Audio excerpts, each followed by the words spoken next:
Two-Headed League.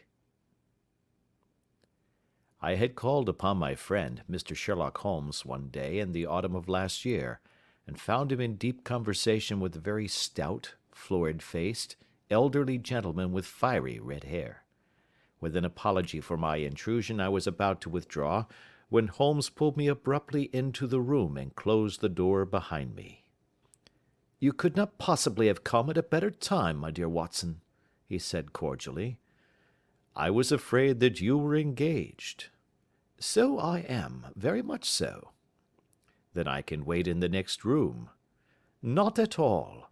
This gentleman, Mr. Wilson, has been my partner and helper in many of my most successful cases, and I have no doubt that he will be of the utmost use to me and yours also." The stout gentleman half rose from his chair and gave a bob of greeting, with a quick little questioning glance from his small, fat encircled eyes. "Try the settee," said Holmes, relapsing into his armchair and putting his fingertips together, as was his custom when in judicial moods.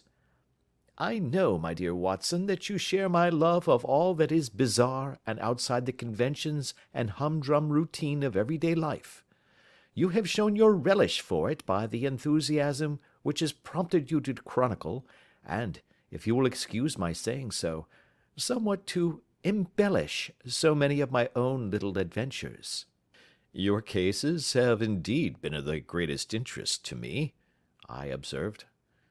"You will remember that I remarked the other day, just before we went into the very simple problem presented by Miss Mary Sutherland, that for strange effects and extraordinary combinations we must go to life itself, which is always far more daring than any effort of the imagination." "A proposition which I took the liberty of doubting." "You did, doctor, but none the less you must come round to my view, for otherwise I shall keep on piling fact upon fact on you until your reason breaks down under them and acknowledges me to be right. Now, Mr. Jabez Wilson here has been good enough to call upon me this morning, and to begin a narrative which promises to be one of the most singular which I have listened to for some time.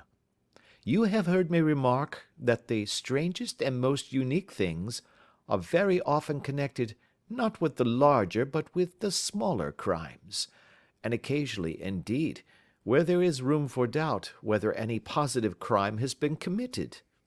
As far as I have heard, it is impossible for me to say whether the present case is an instance of crime or not, but the course of events is certainly among the most singular that I have ever listened to.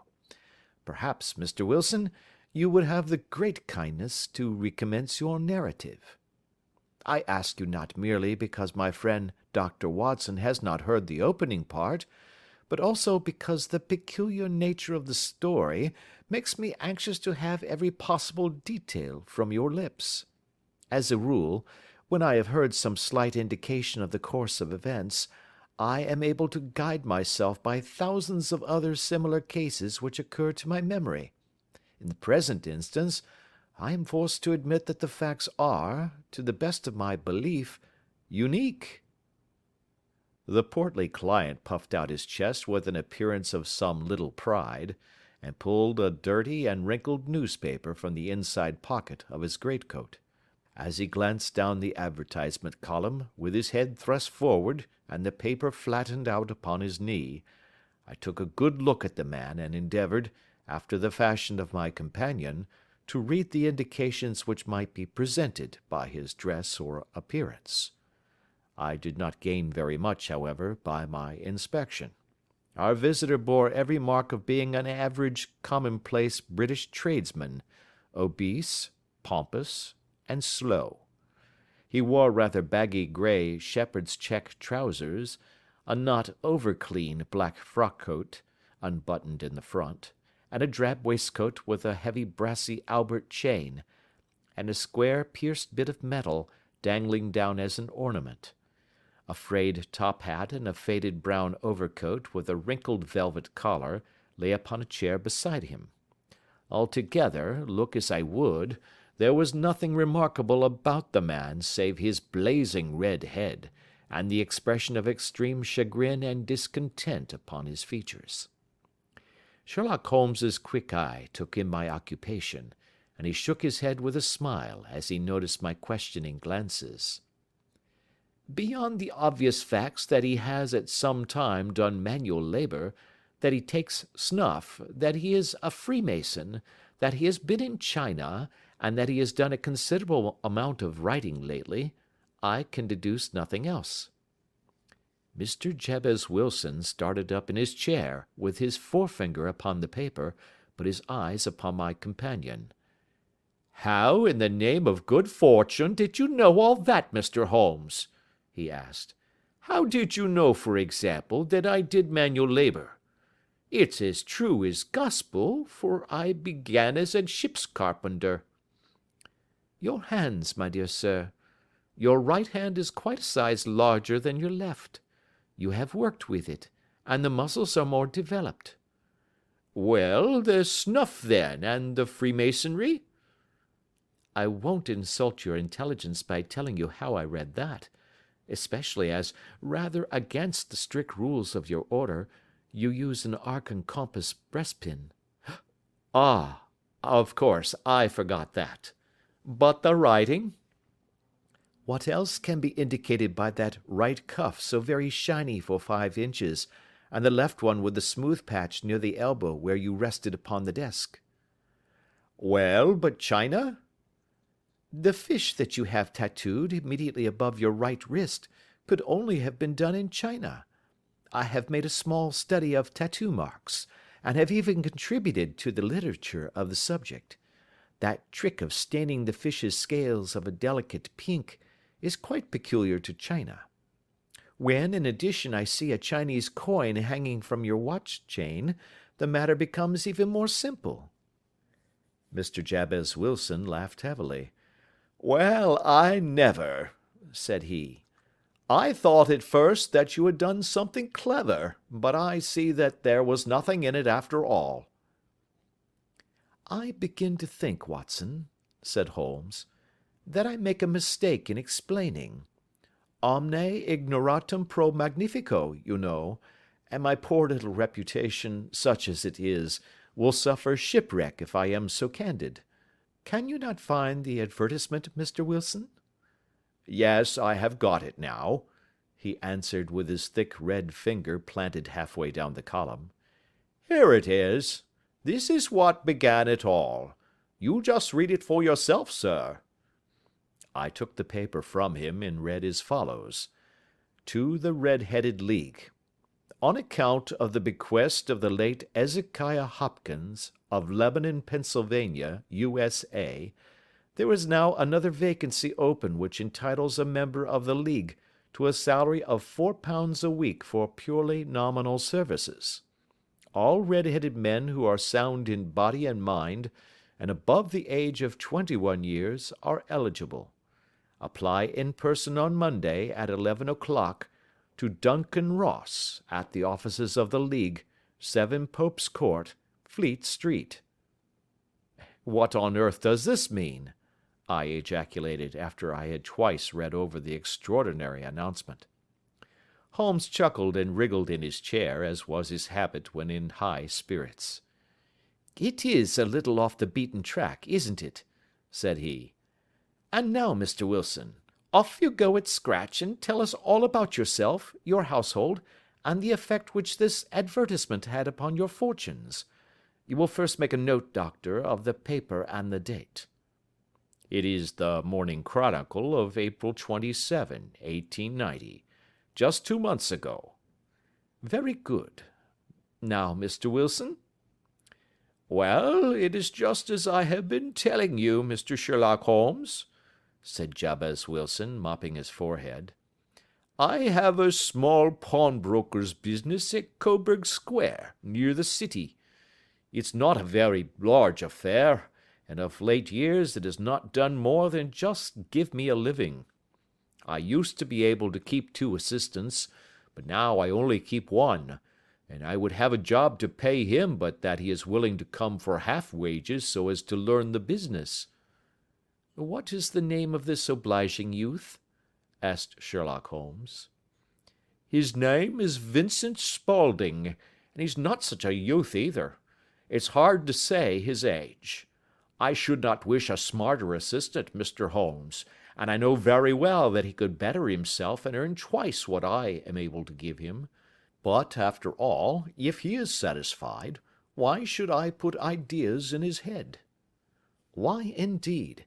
You seem most fortunate in having an employee who comes under the full market price. It is not a common experience among employers in this age. I don't know that your assistant is not as remarkable as your advertisement." "Oh, he has his faults, too," said Mr. Wilson. "Never was such a fellow for photography. Snapping away with a camera when he ought to be improving his mind, and then diving down into the cellar like a rabbit into its hole to develop his pictures. That is his main fault, but on the whole, he's a good worker. There's no vice in him." "He is still with you, I presume?" "Yes, sir. He and a girl of 14, who does a bit of simple cooking and keeps the place clean. That's all I have in the house, for I am a widower and never had any family. We live very quietly, sir, the three of us, and we keep a roof over our heads and pay our debts, if we do nothing more. The first thing that put us out was that advertisement. Spaulding, he came down into the office just this day 8 weeks, with this very paper in his hand, and he says, 'I wish to the Lord, Mr. Wilson, that I was a red-headed man.' 'Why that?' I asks. 'Why,' says he, 'here's another vacancy on the League of the Red-Headed Men. It's worth quite a little fortune to any man that gets it, and I understand that there are more vacancies than there are men, so that the trustees are at their wits' end what to do with the money. If my hair would only change color, here's a nice little crib all ready for me to step into.' 'Why, what is it, then?' I asked. You see, Mr. Holmes, I am a very stay-at-home man, and as my business come to me instead of my having to go to it, I was often weeks on end without putting my foot over the doormat. In that way, I didn't know much of what was going on outside, and I was always glad of a bit of news.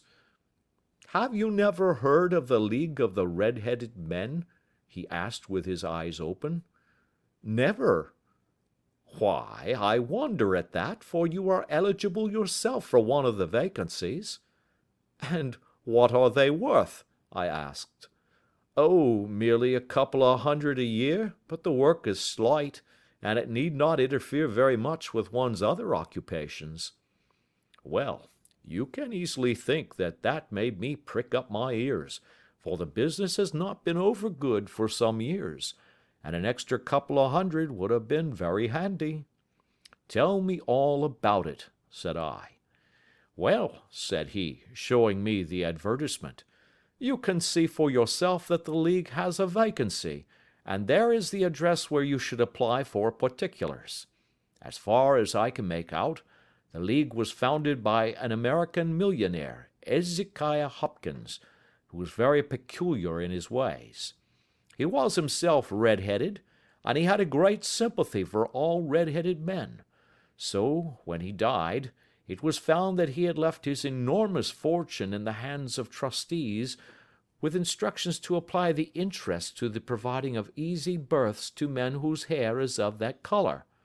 From all I hear, it is splendid pay and very little to do.' 'But,' said I, 'there would be millions of red-headed men who would apply.' 'Not so many as you might think,' he answered. 'You see, it is really confined to Londoners and to grown men.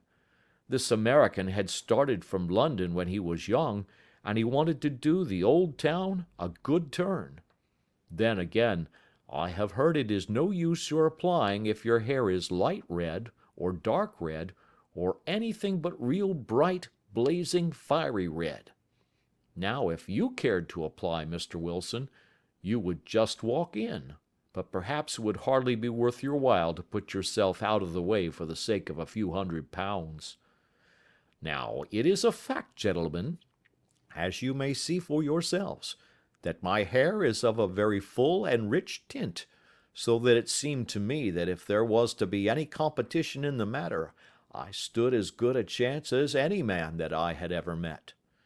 Vincent Spaulding seemed to know so much about it that I thought he might prove useful, so I just ordered him to put up the shutters for the day, and to come right away with me.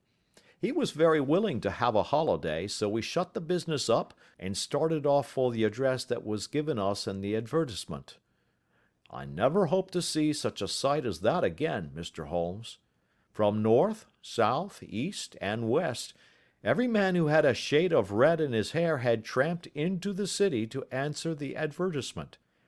Fleet Street was choked with red-headed folk, and Pope's Court looked like a coster's orange barrow.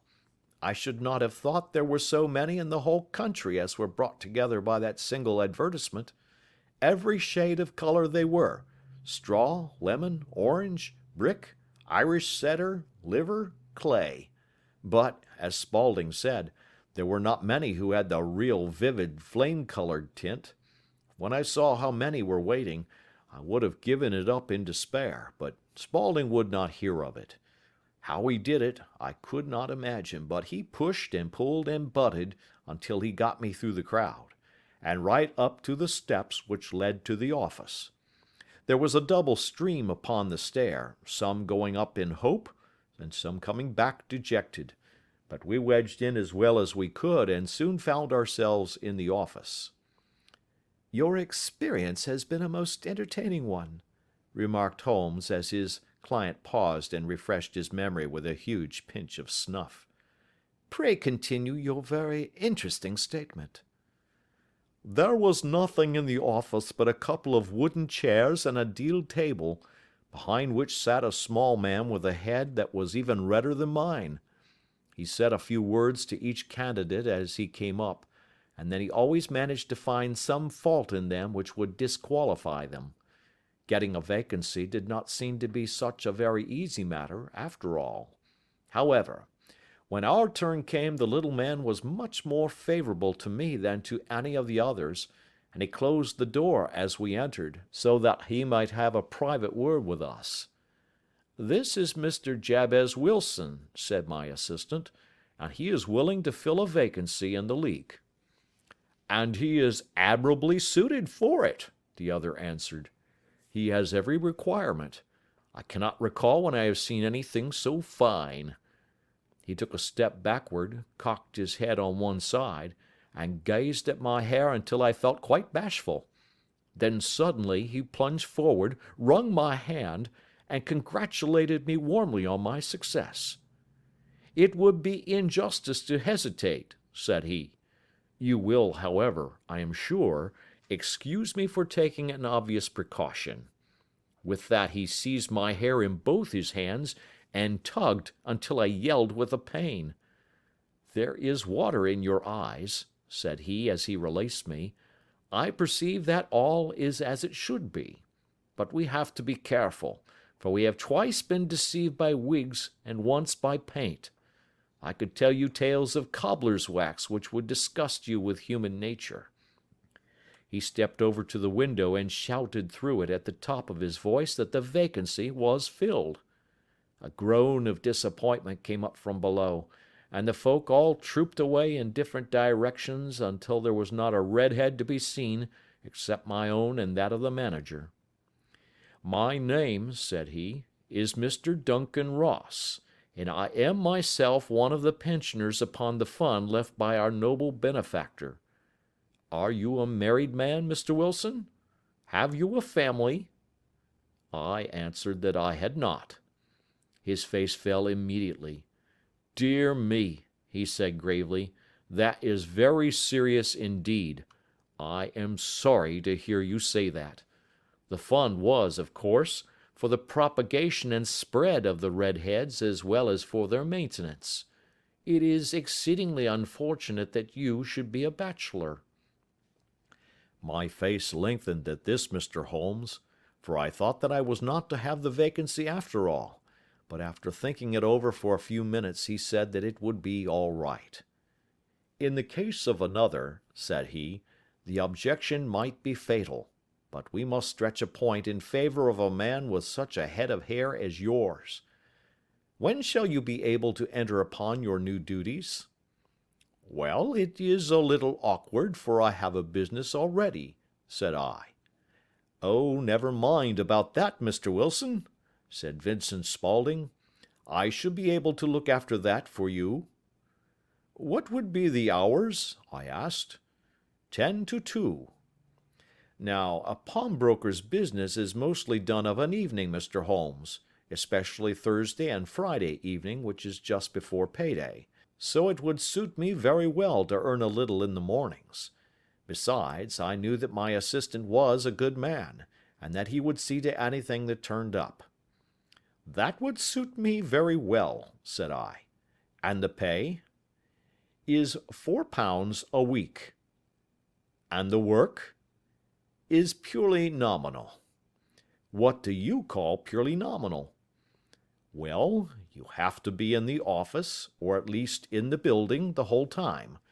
If you leave, you forfeit your whole position forever. The will is very clear upon that point. You don't comply with the conditions if you budge from the office during that time." "It's only 4 hours a day, and I should not think of leaving," said I. "No excuse will avail," said Mr. Duncan Ross. "Neither sickness nor business nor anything else. There you must stay, or you lose your billet." "And the work?" "Is to copy out the Encyclopaedia Britannica. There is the first volume of it in that press. You must find your own ink, pens, and blotting paper, but we provide this table and chair. Will you be ready tomorrow?" "Certainly," I answered.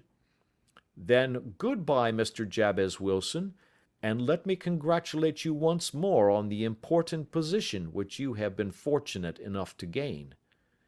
He bowed me out of the room, and I went home with my assistant, hardly knowing what to say or do, I was so pleased at my own good fortune. Well, I thought over the matter all day, and by evening I was in low spirits again, for I had quite persuaded myself that the whole affair must be some great hoax or fraud, though what its object might be I could not imagine. It seemed altogether past belief that anyone could make such a will, or that they would pay such a sum for doing anything so simple as copying out the Encyclopaedia Britannica. Vincent Spaulding did what he could to cheer me up, but by bedtime I had reasoned myself out of the whole thing. However, in the morning I determined to have a look at it anyhow, so I bought a penny bottle of ink, and with a quill pen and 7 sheets of foolscap paper, I started off for Pope's Court. Well, to my surprise and delight, everything was as right as possible. The table was set out ready for me, and Mr. Duncan Ross was there to see that I got fairly to work. He started me off upon the letter A, and then he left me, but would drop in from time to time to see that all was right with me. At 2 o'clock he bade me good day, complimented me upon the amount that I had written, and locked the door of the office after me. This went on for day after day, Mr. Holmes, and on Saturday the manager came in and planked down 4 golden sovereigns for my week's work. It was the same next week, and the same the week after. Every morning I was there at 10, and every afternoon I left at 2. By degrees Mr. Duncan Ross took to coming in only once of a morning, and then, after a time, he did not come in at all. Still, of course, I never dared to leave the room for an instant, for I was not sure when he might come, and the billet was such a good one, and suited me so well, that I would not risk the loss of it. 8 weeks passed away like this, and I had written about abbots, and archery, and armor, and architecture in Attica, and hoped with diligence that I might get on to the bees before very long. It cost me something in foolscap, and I had pretty nearly filled a shelf with my writings, and then suddenly the whole business came to an end. To an end? Yes, sir, and no later than this morning. I went to my work as usual at 10 o'clock, but the door was shut and locked, with a little square of cardboard hammered on to the middle of the panel with a tack. Here it is, and you can read for yourself." He held up a piece of white cardboard about the size of a sheet of note paper. It read in this fashion: "The Red-Headed League is dissolved. October 9, 1890. Sherlock Holmes and I surveyed this curt announcement and the rueful face behind it, until the comical side of the affair so completely overtopped every other consideration that we both burst out into a roar of laughter. "I cannot see that there is anything very funny," cried our client, flushing up to the roots of his flaming head. "If you can do nothing better than laugh at me, I can go elsewhere." "No, no," cried Holmes, shoving him back into the chair from which he had half risen. "I really wouldn't miss your case for the world. It is most refreshingly unusual. But there is, if you will excuse my saying so, something just a little funny about it. Pray, what steps did you take when you found the card upon the door?" "I was staggered, sir. I did not know what to do. Then I called at the offices round, but none of them seemed to know anything about it. Finally, I went to the landlord, who is an accountant living on the ground floor, and I asked him if he could tell me what had become of the Red-Headed League. He said that he had never heard of any such body. Then I asked him who Mr. Duncan Ross was. He answered that the name was new to him. "Well," said I, "the gentleman at number 4. "What, the red-headed man?" "Yes." "Oh," said he, "his name was William Morris. He was a solicitor, and was using my room as a temporary convenience until his new premises were ready. He moved out yesterday." "Where could I find him?" "Oh, at his new offices? He did tell me the address. Yes, 17 King Edward Street, near St. Paul's." "I started off, Mr. Holmes, but when I got to that address it was a manufactory of artificial knee-caps, and no one in it had ever heard of either Mr. William Morris or Mr. Duncan Ross." "And what did you do then?" asked Holmes. "I went home to Saxe Coburg Square, and I took the advice of my assistant, but he could not help me in any way. He could only say that if I waited I should hear by post. But that was not quite good enough, Mr. Holmes. I did not wish to lose such a place without a struggle, so, as I have heard that you were good enough to give advice to poor folk who were in need of it, I came right away to you." "And you did very wisely," said Holmes. "Your case is an exceedingly remarkable one, and I shall be happy to look into it. From what you have told me, I think it is possible that graver issues hang from it than might at first sight appear." "Grave enough," said Mr. Jabez Wilson. "Why, I have lost £4 a week." "As far as you are personally concerned," remarked Holmes, "I do not see that you have any grievance against this extraordinary league. On the contrary, you are, as I understand, richer by some £30, to say nothing of the minute knowledge which you have gained on every subject which comes under the letter A. You have lost nothing by them." "No, sir, but I want to find out about them, and who they are, and what their object was in playing this prank, if it was a prank, upon me. It was a pretty expensive joke for them, for it cost them £32. "We shall endeavour to clear up these points for you. And first, one or two questions, Mr. Wilson. This assistant of yours, who first called your attention to the advertisement, how long has he been with you?" "About a month, then." "How did he come?" "In answer to an advertisement." "Was he the only applicant?" "No, I had a dozen." "Why did you pick him?" "Because he was handy and would come cheap." "At half wages, in fact?" "Yes." "What is he like, this Vincent Spaulding?" "Small, stout built, very quick in his ways, no hair on his face, though he's not short of 30, has a white splash of acid upon his forehead." Holmes sat up in his chair in considerable excitement. "I thought as much," said he. "Have you ever observed that his ears are pierced for earrings?" "Yes, sir. He told me that a gipsy had done it for him when he was a lad." Said Holmes, sinking back in deep thought. "He is still with you?" "Oh, yes, sir. I have only just left him." "And has your business been attended to in your absence?" "Nothing to complain of, sir. There's never very much to do of a morning." "That will do, Mr. Wilson.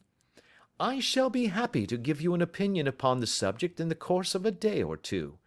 Today is Saturday, and I hope that by Monday we may come to a conclusion." "Well, Watson," said Holmes, when our visitor had left us, "what do you make of it all?" "I make nothing of it," I answered frankly. "It is a most mysterious business." "As a rule," said Holmes, "the more bizarre a thing is, the less mysterious it proves to be. It is your commonplace featureless crimes which are really puzzling, just as a commonplace face is the most difficult to identify. But I must be prompt over this matter." "What are you going to do, then?" I asked. "To smoke," he answered. "It is quite a three-pipe problem, and I beg that you won't speak to me for 50 minutes." He curled himself up in his chair, with his thin knees drawn up to his hawk-like nose, and there he sat with his eyes closed and his black clay pipe thrusting out like the bill of some strange bird. I had come to the conclusion that he had dropped asleep, and indeed was nodding myself, when he suddenly sprang out of his chair with the gesture of a man who has made up his mind, and put his pipe down upon the mantelpiece. "Sarasate plays at St. James's Hall this afternoon," he remarked. "What do you think, Watson? Could your patient spare you for a few hours?" "I have nothing to do today. My practice is never very absorbing." "Then put on your hat and come. I am going through the city first, and we can have some lunch on the way. I observe that there is a good deal of German music on the programme, which is rather more to my taste than Italian or French. It is introspective, and I want to introspect. Come along." We travelled by the Underground as far as Aldersgate, and a short walk took us to Saxe Coburg Square, the scene of the singular story which we had listened to in the morning. It was a poky, little, shabby, genteel place, where 4 lines of dingy, 2-storied brick houses looked out into a small railed-in enclosure, where a lawn of weedy grass and a few clumps of faded laurel bushes made a hard fight against a smoke-laden and uncongenial atmosphere. 3 gilt balls and a brown board with Jabez Wilson in white letters upon a corner house announced the place where our red-headed client carried on his business. Sherlock Holmes stopped in front of it with his head on one side and looked it all over, with his eyes shining brightly between puckered lids. Then he walked slowly up the street, and then down again to the corner, still looking keenly at the houses. Finally he returned to the pawnbroker's, and, having thumped vigorously upon the pavement with his stick 2 or 3 times, he went up to the door and knocked. It was instantly opened by a bright-looking, clean-shaven young fellow, who asked him to step in. "Thank you," said Holmes. "I only wish to ask you how you would go from here to the Strand." "Third right, fourth left," answered the assistant promptly, closing the door. "Smart fellow, that," observed Holmes as we walked away. "He is, in my judgment, the 4th smartest man in London, and for daring I am not sure that he has not a claim to be 3rd. I have known something of him before." "Evidently," said I, "Mr. Wilson's assistant counts for a good deal in this mystery of the Red-Headed League. I am sure that you inquired your way merely in order that you might see him." "Not him." "What then?" "The knees of his trousers." "And what did you see?" "What I expected to see." Why did you beat the pavement?" "My dear doctor, this is a time for observation, not for talk. We are spies in an enemy's country. We know something of Saxe Coburg Square. Let us now explore the parts which lie behind it." The road in which we found ourselves as we turned round the corner from the retired Saxe Coburg Square presented as great a contrast to it as the front of a picture does to the back. It was one of the main arteries which conveyed the traffic of the city to the north and west. The roadway was blocked with the immense stream of commerce flowing in a double tide inward and outward, while the footpaths were black with the hurrying swarm of pedestrians. It was difficult to realize, as we looked at the line of fine shops and stately business premises, that they really abutted on the other side upon the faded and stagnant square which we had just quitted.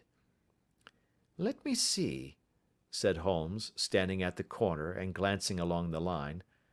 "I should like just to remember the order of the houses here. It is a hobby of mine to have an exact knowledge of London. There is Mortimer's, the tobacconist, the Coburg branch of the City and Suburban Bank, the Vegetarian Restaurant, and McFarlane's carriage building depot. That carries us right on to the other block. And now, doctor, we've done our work, so it's time we had some play. A sandwich and a cup of coffee, and then off to Violin Land, where all is sweetness and delicacy and harmony, and there are no red-headed clients to vex us with their conundrums." My friend was an enthusiastic musician, being himself not only a very capable performer, but a composer of no ordinary merit. All the afternoon he sat in the stalls, wrapped in the most perfect happiness, gently waving his long, thin fingers in time to the music, while his gently smiling face and his languid, dreamy eyes were as unlike those of Holmes the sleuth-hound, Holmes the relentless, keen-witted, ready-handed criminal agent, as it was possible to conceive. In his singular character, the dual nature alternately asserted itself, and his extreme exactness and astuteness represented, as I have often thought, the reaction against the poetic and contemplative mood which occasionally predominated in him. The swing of his nature took him from extreme languor to devouring energy, and as I knew well, he was never so truly formidable as when, for days on end, he had been lounging in his armchair amid his improvisations and his black-letter editions. Then it was that the lust of the chase would suddenly come upon him, and that his brilliant reasoning power would rise to the level of intuition, until those who were unacquainted with his methods would look askance at him as on a man whose knowledge was not that of other mortals. When I saw him that afternoon so enwrapped in the music at St. James's Hall, I felt that an evil time might be coming upon those whom he had set himself to hunt down. "You want to go home, no doubt, doctor?" he remarked as we emerged. "Yes, it could be as well." "And I have some business to do which will take some hours. This business at Coburg Square is serious." "Why serious?" "A considerable crime is in contemplation. I have every reason to believe that we shall be in time to stop it. But today being Saturday rather complicates matters. I shall want your help tonight." "At what time?" 10 will be early enough. I shall be at Baker Street at 10. "Very well. And, I say, doctor, there may be some little danger, so kindly put your army revolver in your pocket." He waved his hand, turned on his heel, and disappeared in an instant among the crowd. I trust that I am not more dense than my neighbours, but I was always oppressed with a sense of my own stupidity in my dealings with Sherlock Holmes. Here I had heard what he had heard, I had seen what he had seen, and yet from his words it was evident that he saw clearly not only what had happened but what was about to happen, while to me the whole business was still confused and grotesque.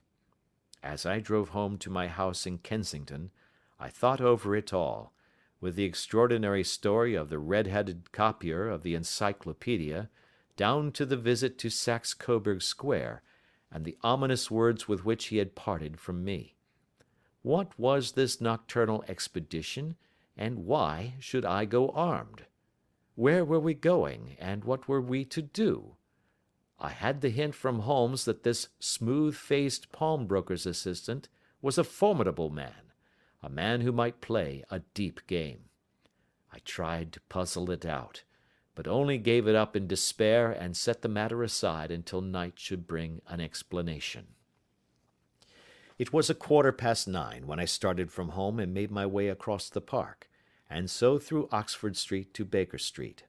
2 hansoms were standing at the door, and as I entered the passage I heard the sound of voices from above. On entering his room, I found Holmes in animated conversation with 2 men, one of whom I recognized as Peter Jones, the official police agent, while the other was a long, thin, sad-faced man with a very shiny hat and oppressively respectable frock coat. "Ha! Our party is complete," said Holmes, buttoning up his pea-jacket and taking his heavy hunting crop from the rack. "Watson, I think you know Mr. Jones of Scotland Yard? Let me introduce you to Mr. Merryweather, who is to be our companion in tonight's adventure." "We're hunting in couples again, Doctor, you see," said Jones in his consequential way. "Our friend here is a wonderful man for starting a chase. All he wants is an old dog to help him do the running down." "I hope a wild goose may not prove to be the end of our chase," observed Mr. Merryweather gloomily. "You may place considerable confidence in Mr. Holmes, sir," said the police agent loftily. "He has his own little methods, which are, if you won't mind my saying so, just a little too theoretical and fantastic, but he has the makings of a detective in him. It is not too much to say that once or twice, as in that business of the Sholto murder and the Agra treasure, he has been more nearly correct than the official force." "Oh, if you say so, Mr. Jones, it is all right," said the stranger with deference. "Still, I confess that I miss my rubber. It is the first Saturday night for 27 years that I have not had my rubber." "I think you will find," said Sherlock Holmes, "that you will play for a higher stake tonight than you have ever done yet, and that the play will be more exciting. For you, Mr. Merryweather, the stake will be some £30,000, and for you, Jones, it will be the man upon whom you wish to lay your hands." "John Clay, the murderer, thief, smasher, and forger. He's a young man, Mr. Merryweather, but he is at the head of his profession, and I would rather have my bracelets on him than on any criminal in London. He's a remarkable man, is young John Clay. His grandfather was a royal duke, and he himself has been to Eton and Oxford. His brain is as cunning as his fingers, and though we meet signs of him at every turn, we never know where to find the man himself. He'll crack a crib in Scotland one week, and be raising money to build an orphanage in Cornwall the next. I've been on his track for years and have never set eyes on him yet." "I hope that I may have the pleasure of introducing you tonight. I've had 1 or 2 little turns also with Mr. John Clay, and I agree with you that he is at the head of his profession. It is past 10, however, and quite time that we started. If you two will take the first hansom, Watson and I will follow in the second." Sherlock Holmes was not very communicative during the long drive and lay back in the cab humming the tunes which he had heard in the afternoon. We rattled through an endless labyrinth of gas-lit streets until we emerged into Farrington Street. "We are close there now," my friend remarked. "This fellow Merryweather is a bank director, and personally interested in the matter. I thought it as well to have Jones with us also. He is not a bad fellow, though an absolute imbecile in his profession. He has one positive virtue: he is as brave as a bulldog, and as tenacious as a lobster if he gets his claws upon anyone. Here we are, and they are waiting for us." We had reached the same crowded thoroughfare in which we had found ourselves in the morning. Our cabs were dismissed, and following the guidance of Mr. Merryweather, we passed down a narrow passage and through a side door, which he opened for us. Within there was a small corridor, which ended in a very massive iron gate. This also was opened, and led down a flight of winding stone steps, which terminated at another formidable gate.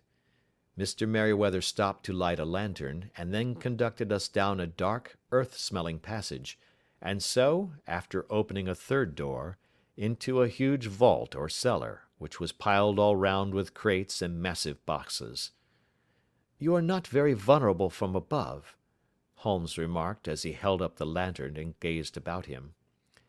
"Nor from below," said Mr. Merryweather, striking his stick upon the flags which lined the floor. "Why, dear me, it sounds quite hollow," he remarked, looking up in surprise. "I must really ask you to be a little more quiet," said Holmes severely. "You have already imperiled the whole success of our expedition. Might I beg that you would have the goodness to sit down upon one of these boxes, and not to interfere?" The solemn Mr. Merryweather perched himself upon a crate, with a very injured expression upon his face, while Holmes fell upon his knees upon the floor, and, with the lantern and a magnifying lens, began to examine minutely the cracks between the stones. A few seconds sufficed to satisfy him, for he sprang to his feet again, and put his glass in his pocket. "We have at least an hour before us," he remarked, "for they can hardly take any steps until the good pawnbroker is safely in bed.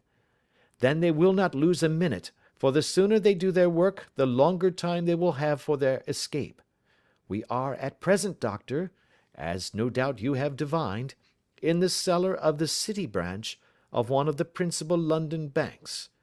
Mr. Merryweather is the chairman of directors, and he will explain to you that there are reasons why the more daring criminals of London should take a considerable interest in this cellar at present."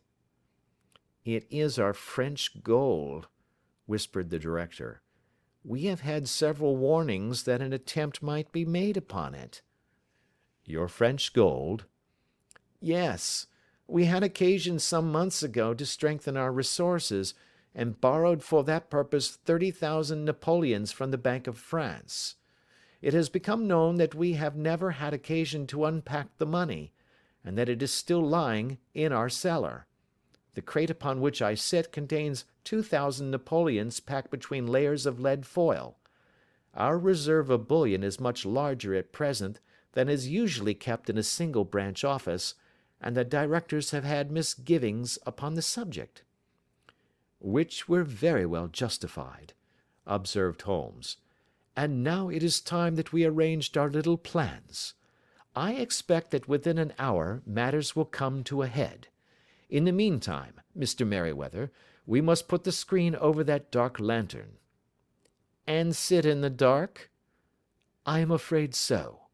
I had brought a pack of cards in my pocket, and I thought that, as we were a partie carrée, you might have your rubber after all. But I see that the enemy's preparations have gone so far that we cannot risk the presence of a light. And, first of all, we must choose our positions. These are daring men, and though we shall take them at a disadvantage, they may do us some harm unless we are careful.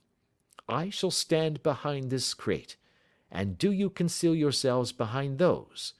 Then, when I flash a light upon them, close in swiftly. If they fire, Watson, have no compunction about shooting them down." I placed my revolver, cocked, upon the top of the wooden case behind which I crouched.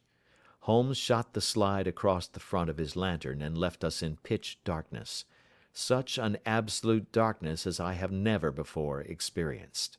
The smell of hot metal remained to assure us that the light was still there, ready to flash out at a moment's notice. To me, with my nerves worked up to a pitch of expectancy, there was something depressing and subduing in the sudden gloom, and in the cold, dank air of the vault.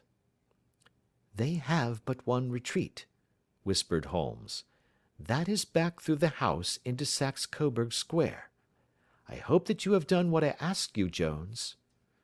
"I have an inspector and 2 officers waiting at the front door," Then we have stopped all the holes, and now we must be silent and wait." What a time it seemed! From comparing notes afterwards it was but an hour and a quarter, yet it appeared to me that the night must have almost gone, and the dawn be breaking above us. My limbs were weary and stiff, for I feared to change my position, yet my nerves were worked up to the highest pitch of tension, and my hearing was so acute that I could not only hear the gentle breathing of my companions, but I could distinguish the deeper, heavier in-breath of the bulky Jones from the thin, sighing note of the bank director. From my position I could look over the case in the direction of the floor. Suddenly, my eyes caught the glint of a light. At first it was but a lurid spark upon the stone pavement. Then it lengthened out until it became a yellow line, and then, without any warning or sound, a gash seemed to open, and a hand appeared, a white, almost womanly hand, which felt about in the centre of the little area of light. For a minute or more the hand, with its writhing fingers, protruded out of the floor. Then it was withdrawn as suddenly as it appeared, and all was dark again save the single lurid spark which marked a chink between the stones. Its disappearance, however, was but momentary. With a rending, tearing sound, one of the broad white stones turned over upon its side and left a square, gaping hole, through which streamed the light of a lantern. Over the edge there peeped a clean-cut, boyish face, which looked keenly about it, and then, with a hand on either side of the aperture, drew itself shoulder-high and waist-high, until one knee rested upon the edge. In another instant he stood at the side of the hole and was hauling after him a companion, lithe and small like himself, with a pale face, and a shock of very red hair. "It's all clear," he whispered. "Have you the chisel and the bags? Great Scott! Jump, Archie, jump, and I'll swing for it." Sherlock Holmes had sprung out and seized the intruder by the collar. The other dived down the hole, and I heard the sound of rending cloth as Jones clutched at his skirts. The light flashed upon the barrel of a revolver, but Holmes's hunting crop came down on the man's wrist, and the pistol clinked upon the stone floor. "It's no use, John Clay," said Holmes blandly. "You have no chance at all." "So I see," the other answered with the utmost coolness. "I fancy that my pal is all right, though I see you have got his coat-tails." "There are 3 men waiting for him at the door," said Holmes. "Oh, indeed. You seem to have done the thing very completely. I must compliment you." "And I you," Holmes answered. "Your red-headed idea was very new and effective." "You'll see your pal again presently," said Jones. "He's quicker at climbing down holes than I am. Just hold out while I fix the derbies." "I beg that you will not touch me with your filthy hands," remarked our prisoner as the handcuffs clattered upon his wrist. "You may not be aware that I have royal blood in my veins. Have the goodness also, when you address me, always to say sir and please." "All right," said Jones with a stare and a snigger. "Well, would you please, sir, march upstairs where we can get a cab to carry your highness to the police station?" "That is better," said John Clay serenely. He made a sweeping bow to the 3 of us and walked quietly off in the custody of the detective.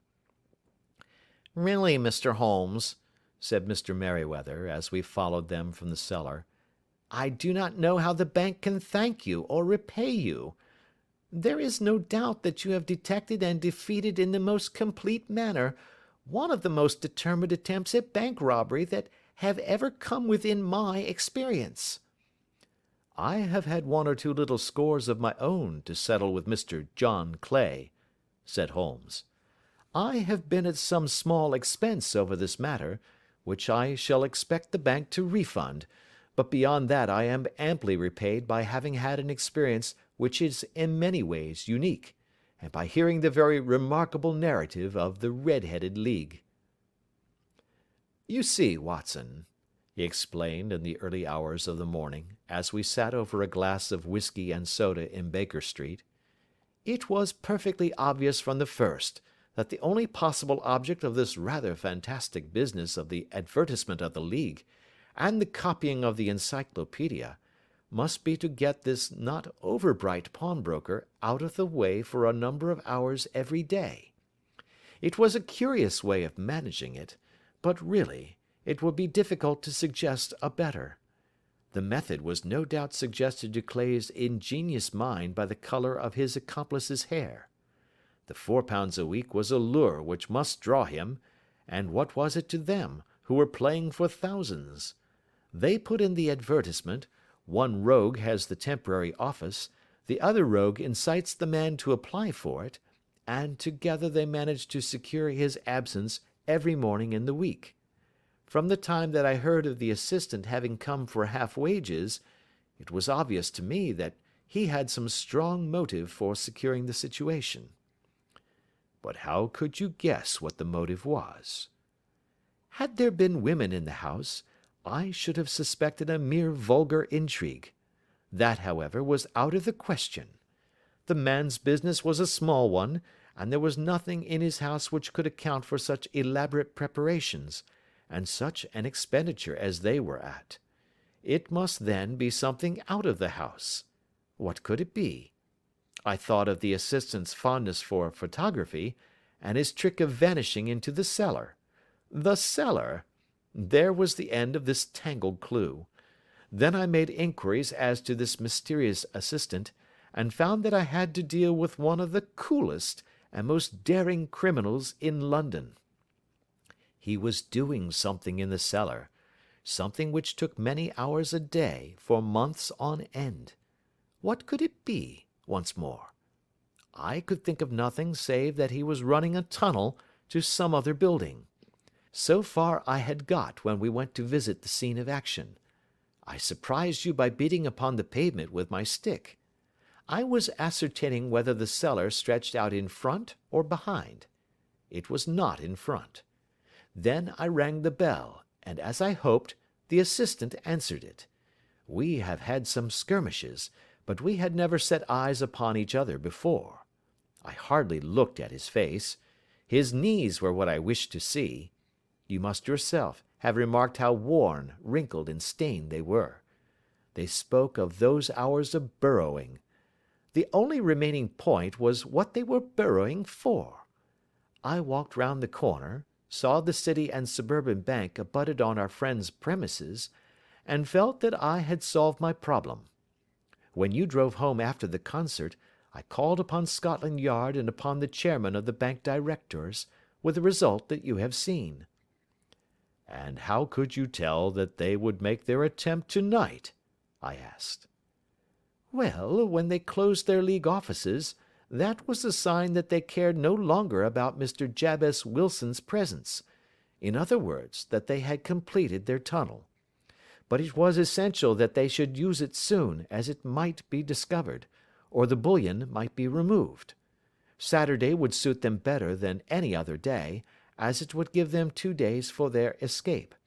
For all these reasons, I expected them to come tonight." "You reasoned it out beautifully," I exclaimed in unfeigned admiration. "It is so long a chain, and yet every link rings true." "It saved me from ennui," he answered, yawning. "Alas! I already feel it closing in upon me. My life is spent in one long effort to escape from the commonplaces of existence. These little problems help me to do so." "And you are a benefactor of the race," said I. He shrugged his shoulders. "Well, perhaps, after all, it is of some little use," he remarked. "L'homme c'est rien, l'œuvre c'est tout," as Gustave Flaubert wrote to George Sand.